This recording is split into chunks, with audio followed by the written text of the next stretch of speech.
Please join me in welcoming Rahul Bhardwaj, from the President and CEO of the Toronto Community Foundation. Well, thank you for that very kind introduction, and it's nice to be here this afternoon. I was very pleased to accept the invitation to come and speak with you because I've had the pleasure of being here before.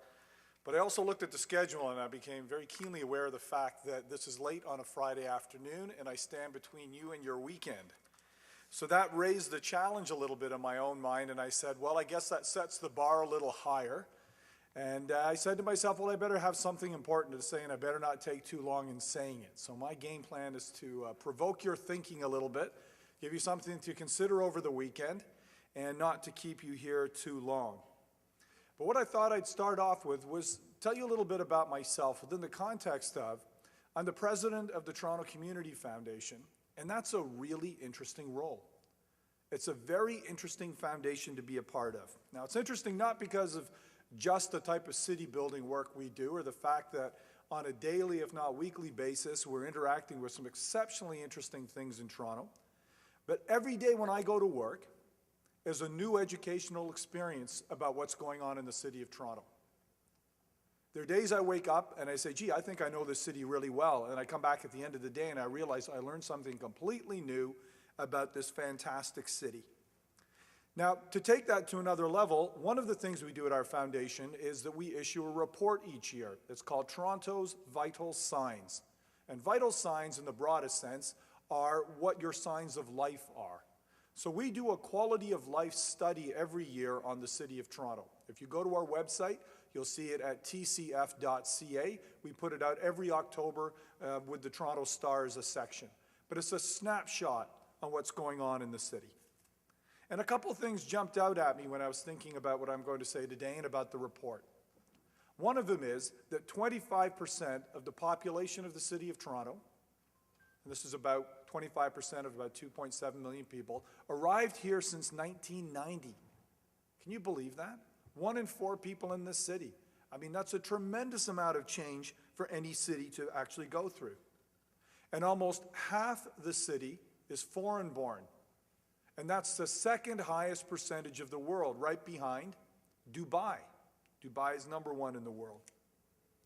So you know, as many of you, that we are a city of immigrants. We're built by immigrants. We're home to people speaking over 140 different languages and dialects, over 200 ethnic origins. This is all within the city of Toronto.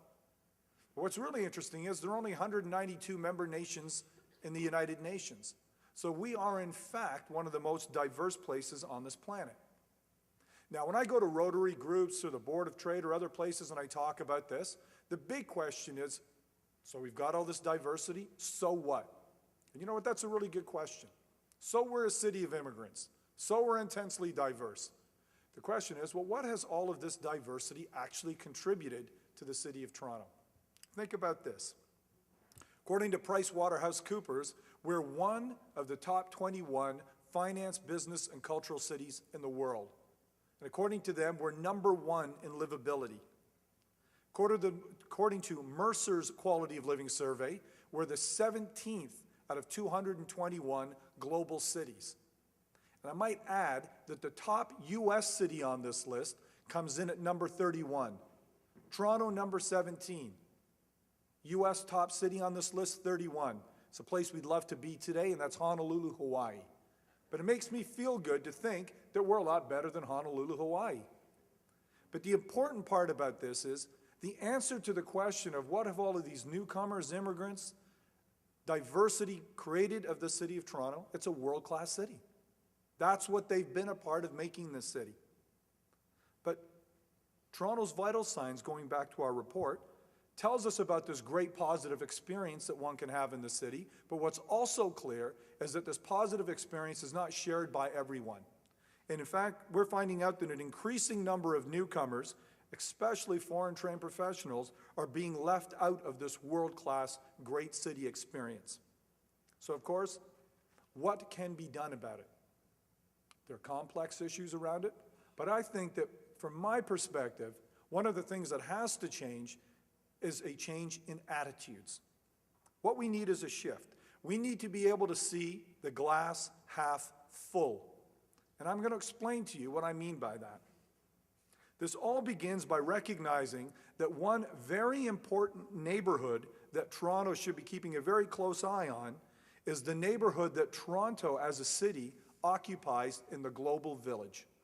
So seeing Toronto as a neighborhood, a part of the global village. Now, our traditional trading partners, the United States, they're suffering through a sluggish economy. China, India, they're all rising. And our businesses and their competitive advantage and their survivability is on their ability to really look to Asian markets right now to keep Toronto's economy thriving.